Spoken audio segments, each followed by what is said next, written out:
Didn't have a lot of money for things like paid ads. I was trying to figure out ways to drive traffic to these sites for free. Tariffs actually don't apply on goods under $800. These LLMs are creating a brand new type of search. How do our brands start getting visibility on these, large language models? Any real keyword that you want to rank for, you got to know the intent like in the back of your head. I think a lot of the bad content from AI comes from just lazy prompting.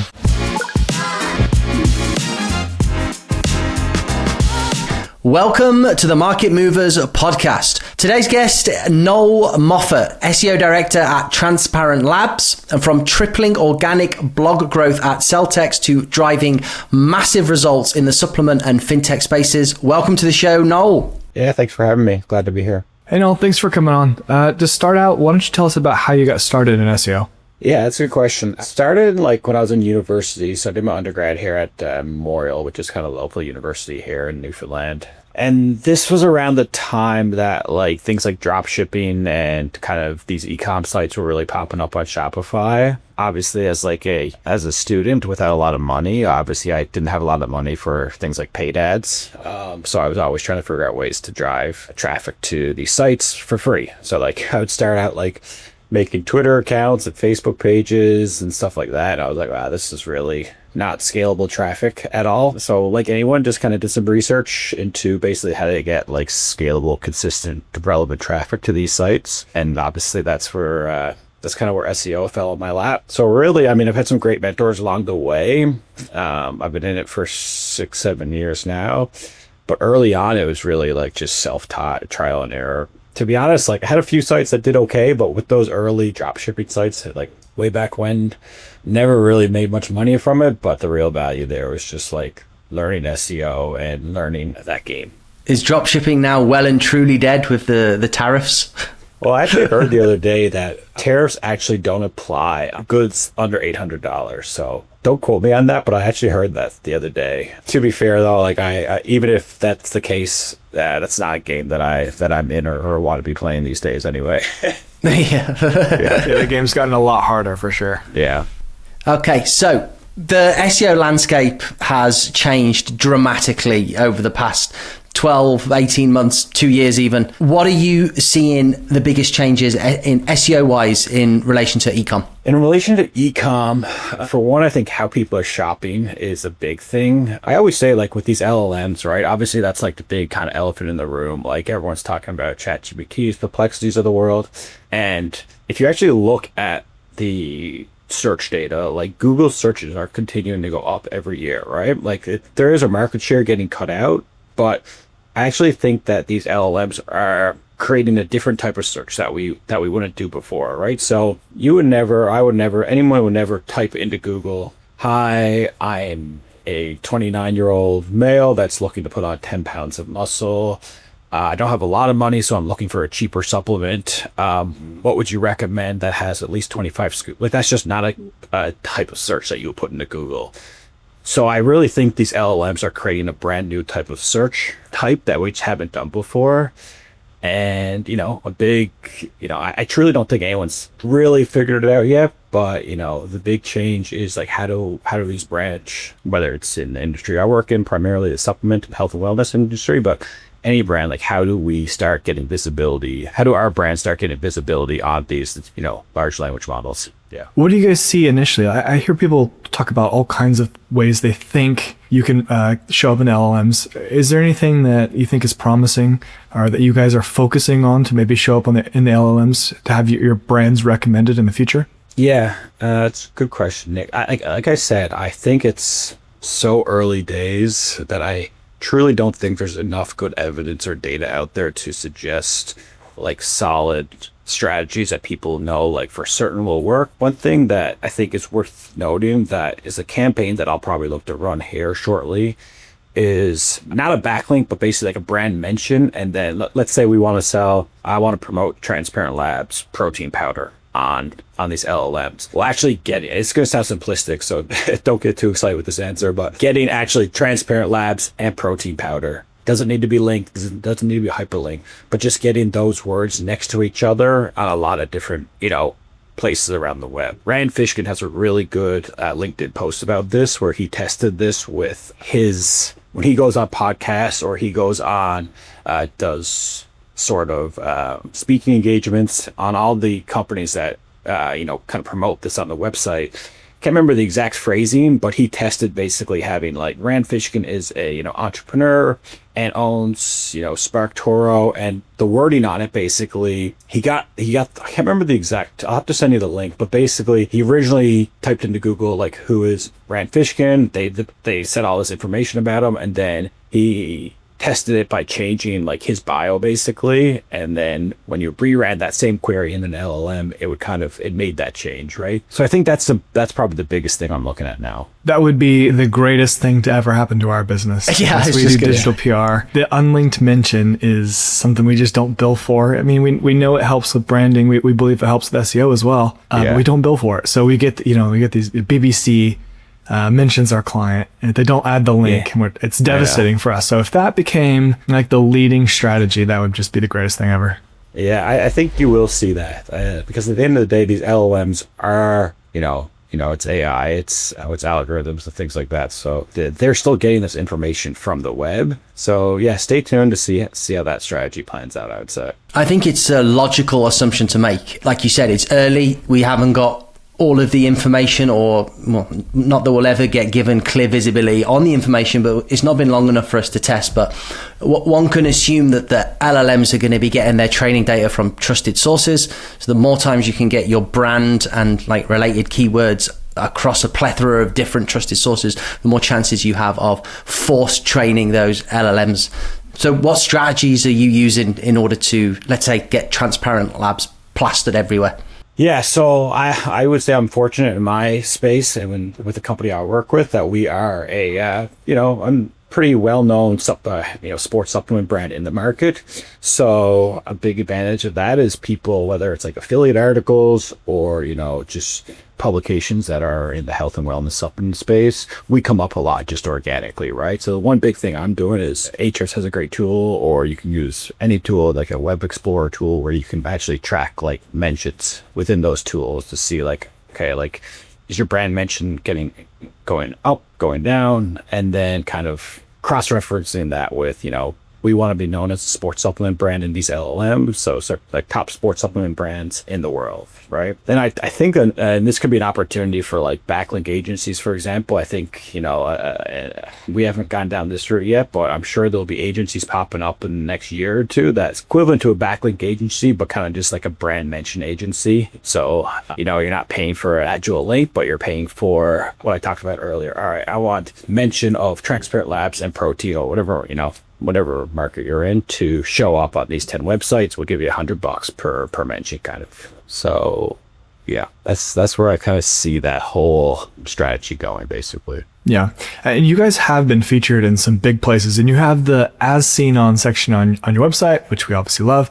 You guys brag about Healthline, GQ, Men's Journal, and Forbes. Do you think those as seen on sections, do you think that plays an impact in, a new customer landing on your site, in that building of trust? Do you think that's an important section to have on your website? Yeah, I definitely do. Like, I think in terms of conversion rates and just building that initial trust within a new customer, like you said, we have a lot of recurring customers, we have subscription customers, but just think about it logically. When you land on a site, you want to make sure that it's a reputable site, it's worked with reputable brands, worked with reputable influencers, partners, and that's just a great way to do that, essentially. Yeah, 100%. Like, we'll build clients these sorts of links, get them this sort of coverage, and like sometimes they won't put it on their homepage, and it seems like a missed trick, because not only have you got the inherent SEO value from the link, it's also a brand mention.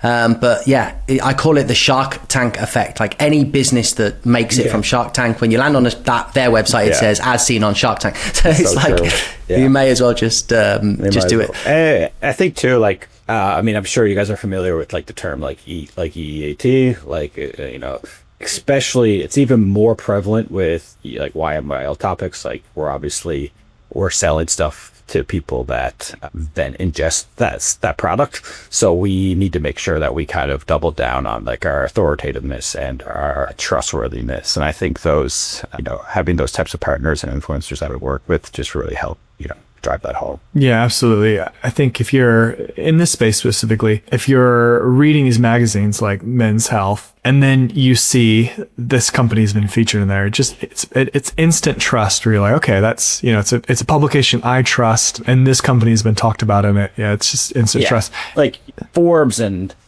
Men's Health and, all these large websites, they have massive editorial teams and editorial standards that they need to pass. So, new supplement companies, even if they are legit, or whatever it might be, they're just not going to get that kind of trust overnight. Like, Transparent Labs is a close to 10-year-old brand now, right? So, it's not something that comes overnight. That's awesome. I just want to touch on one thing just before we move on to maybe some AI topics and whatnot. I took a look at your guys' Ahrefs, as I often do.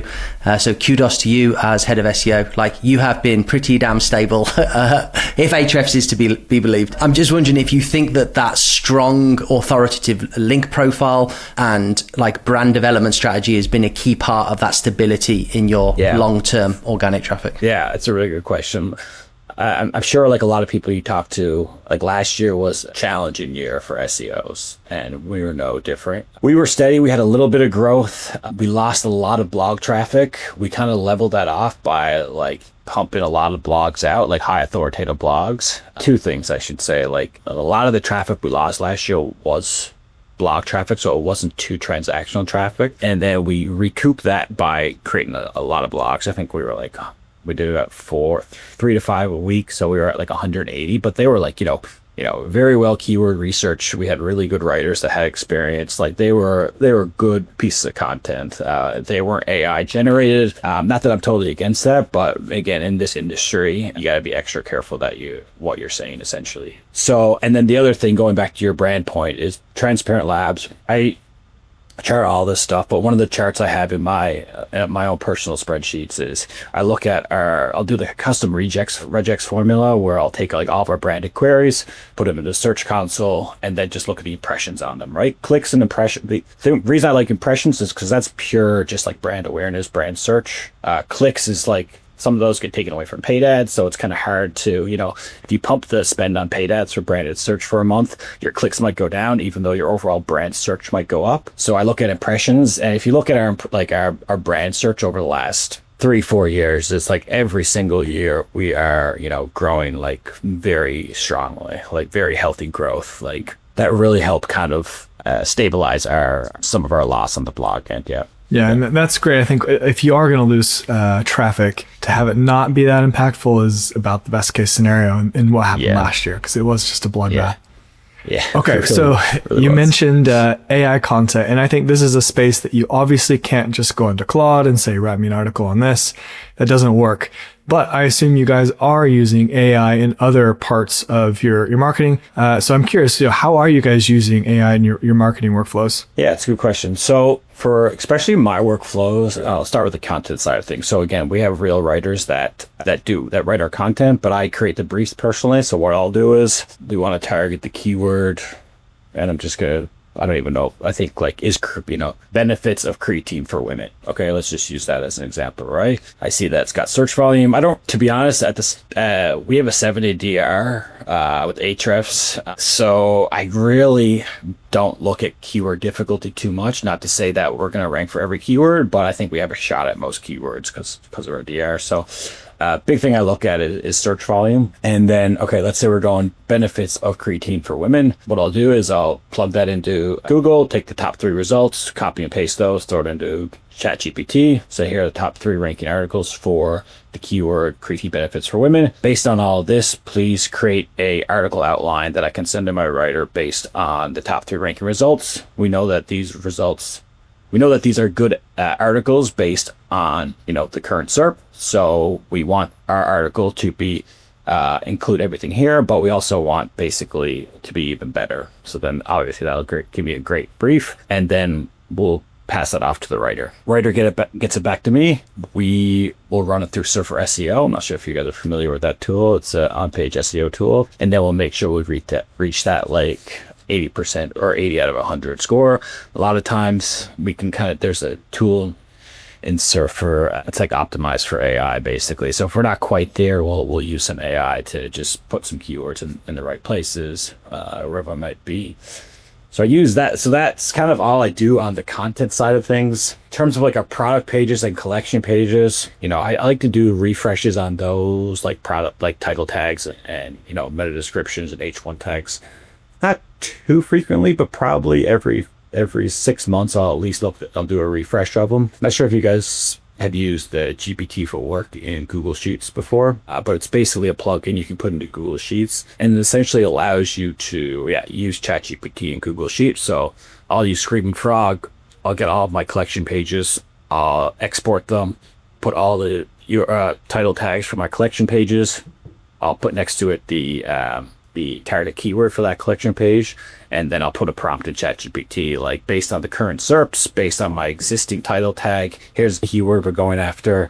Are we matching that intent? If not, can you give me 3 potential title tags that could be better? And then again, with this stuff, you can't AI, like there has to be some thought. Like I can get the ideas, but then in terms of like making changes, then you really like that's kind of where the AI stops for me. You're like, I more of an ideation thing in a lot of ways for there. That's a really good place to use it in matching search and intent. Like I think a lot of people kind of skip that step in content marketing overall, which is a very crucial step, and it's a bit harder to fully automate. I think everyone is interested in like one-click content right now.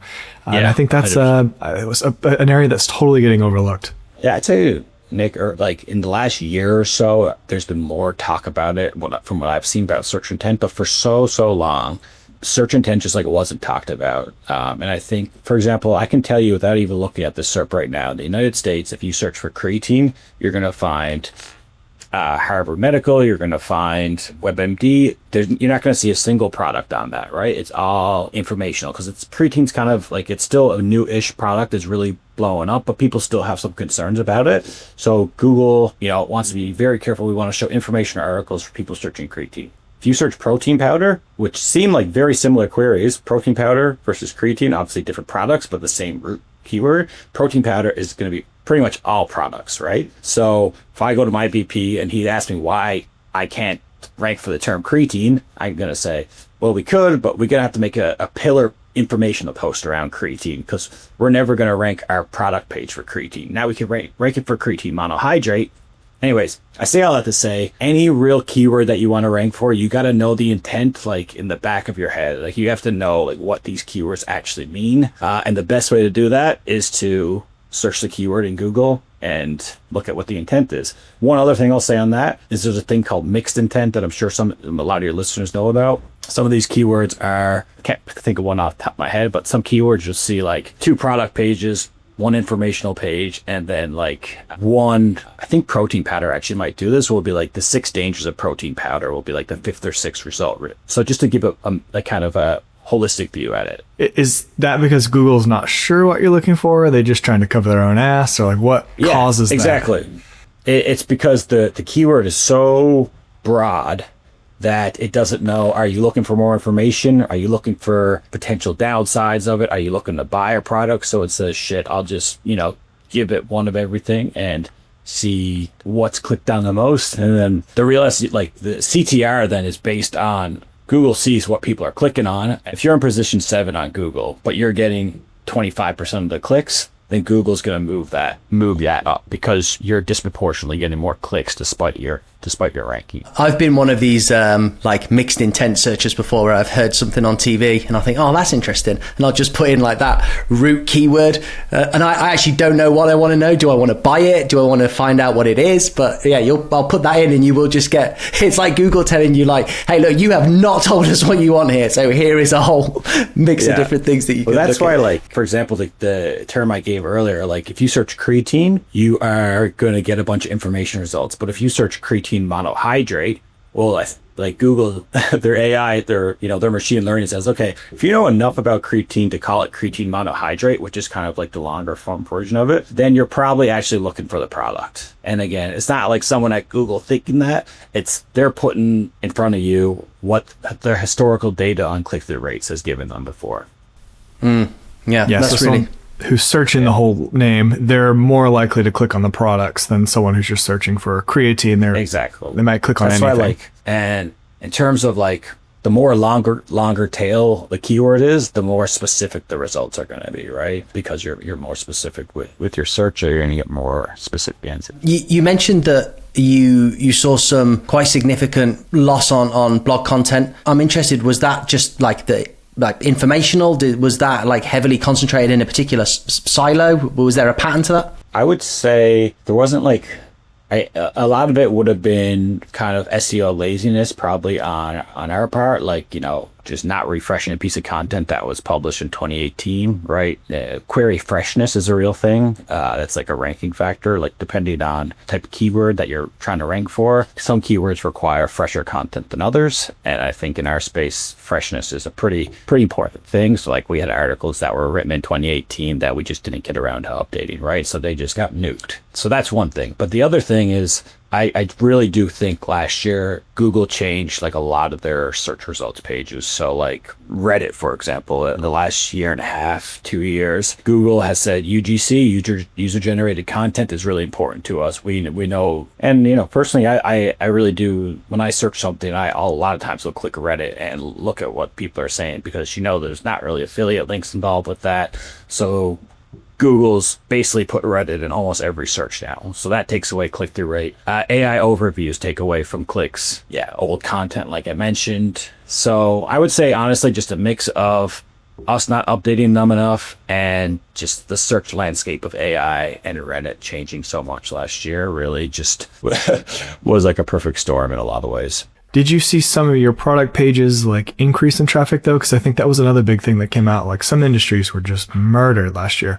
Well, Ecomm, a lot. Like I think Google showed a lot more products. So did that sort of balance out, or were you guys finding that? It did, yeah. That's a good point there. We did see, especially with our brand explosion. Like I break out I say transactional traffic, but basically traffic to our collection pages and our product pages. I break that out into branded and non-branded. So we saw huge growth in branded traffic to our product and collection pages. And we saw like solid growth, I would say, in the unbranded traffic to our collection and product pages. So that's like, when I say unbranded traffic to those pages, that's keywords like, best creatine, protein powder, best protein powder, whey protein isolate, electrolyte powder, those types of keywords that you're searching them, not saying you got your credit card out with you, but like you're starting to get into purchasing mode, right? So thing with that at the same time is that like we have a huge blog. We have I would say we have a big blog. I know there's blogs that are a lot larger than us, but we have a very substantial blog with hundreds and hundreds of blogs, hundreds of thousands of visits a month. So that traffic in comparison to our product page and collection traffic is much bigger. So even if our site says loses 20% traffic because of the blog, that doesn't necessarily mean like we're doing less good from a revenue perspective, because those other the more important transactional searches are holding strong. That's awesome. Okay, so you mentioned it's a large site. I'm interested. Are there other things outside of what you already told us that you're using AI for, but in an automated way? So have you automated many processes? For example, Screaming Frog is another tool that I really love, and now this with the OpenAI API integration, you can I can crawl a page and tell it to give me a summary of every page on that site, and then that's great. Then I can basically throw all those results into ChatGPT and get a really good view of how what the site is performing, how it's performing in a pretty quick manner. Yeah, that's pretty awesome, because I think like technical audits are maybe the most boring part of SEO and certainly one of the slowest. So I think being able to optimize that, maybe not fully automate it, but optimize it is awesome. I'm curious, like what processes do you wish you could automate? Like in the future, what do you think there would be, like, what's a missing tool that you'd love to have that would automate a not a fun aspect of SEO? To be honest, like I know there are tools out there, but like an internal linking automation, like something that like, we could more efficiently add internal links to, on new posts and not having to go back to old posts and add updating internal links. Again, I know there are some more software, but for Shopify, I just haven't really found anything that's I have a work term student here that helps me with that. I'll use Screaming Frog and I'll do a crawl, and I'll do an ngram basically, and that'll show me where internal I lots of tools and lots of ways to find out internal linking opportunities, but actually adding those internal links I've always found a bit of a pain in the butt. But that would be good to automate more. Maybe if someone's listening, they could go build that. Yeah, you got your honestly, first customer. Probably someone will comment, be like, "You're an idiot." There's like 100 tools. There's 100 of them. Yeah, it's the trust factor, though, isn't it? With there's a couple with WordPress that you can do, and I've used them, and you look at what they've done, and you think that does not make sense. So, I've seen a few as well. I just haven't found one to really to be satisfied with it, I guess. That feels like an easy spot for AI to help, because the old tools, I guess I won't call any out, but I can think of a couple, and where the suggestions just aren't that great. They're not making the connection in a smart way. I think that's a place where AI easily fixes that. So that would be a good tool for someone to roll out. Another good, well, actually this is already in place, but recently with like ChatGPT's like deep research feature, there's a prompt that I learned about recently that I ran. Basically it says, "Hi, this isn't deep research. Like, ChatGPT, please crawl all forums, Reddit forums, core forums, social media posts, websites that talk about brand, whatever that brand is," right? Done that a few times, and then it creates a really, really good, well-researched report that talks about like questions that people are asking in Reddit forums, or like I'm working with. I have a client in the legal space right now, so they just like there's like a lot of legal forums that you might not have heard about, like legalforum.com and stuff like that. So basically scrapes all these sites and then gives you all these both branded and non-branded like questions that make amazing pieces of content, like good content ideas that you're not going to see in like an Ahrefs or a SEMrush or whatever it might be. Like, these aren't going to be like keyword content. These are like kind of more, okay, like here's the topic that people are talking about that we don't really mention. Let's make a blog post on that. So I've seen a lot of even really good early success on that. That's that could be super useful as well, especially in terms of like brand monitoring, brand mentioning, not just for things to be talking about, but to directly address with the products that you're offering, the service that you're offering, like things that you could offer that isn't being offered. Like, if you're seeing what the people are saying in a really easy, digestible way, utilizing AI, you can just make your business better, can't you? Yeah, and with this deep research, it gives you links to all, like, everything. So you could just, if you want to read more, you can kind of quickly read more. And then, if you don't have, a huge resources, you could just use AI to write the content, and you go and edit it after. A really good, like, tool, a really good tip I would give to your audience for writing with GPT is, like, giving it a ton of input at the start, right? Like, giving it all the information that, Going to Reddit forums, copy paste the entire Reddit forum, throw it into GPT or whatever you're using. Say, process this data and write an article based on this. Don't just say, write me an article about this. Don't just give it a title. Like, feed it. You don't even have to read the information. You just know, like, here's what people are saying. Just like, and it's really good that way. And I found the best we did a test last year where we did 5 human articles, or 5 human writers write a test, or write an article with the same search volume, same keyword difficulty. I got 5 AI. I think I might have used Surfer AI's tool for this. So different keywords, different articles, but same search volume and the same keyword difficulty. And like, it was not like a huge discrepancy. They both performed well. I think a lot of the bad content from AI comes from just lazy prompting or not giving it much. Like, if you add the deep research step and you feed the model that, and then give it some guidelines, it's going to come up with a pretty good article. And then from there, it's just writing style, just telling it not to say things that you don't like in today's modern age, and all the cheesy little phrases it comes up with. But I think it's the garbage in, garbage out principle. And another thing you can do is, so when I first got started in SEO, like 2018, 2019, I'm not sure if you guys ever heard of this company called Income School, Project 24. Yeah. So that's like one of the first courses I took. So I started a blog. I sold it a year or two ago called The Financial Geek. And I literally probably wrote like 200 articles myself within like a year. This is like when I was really early learning it.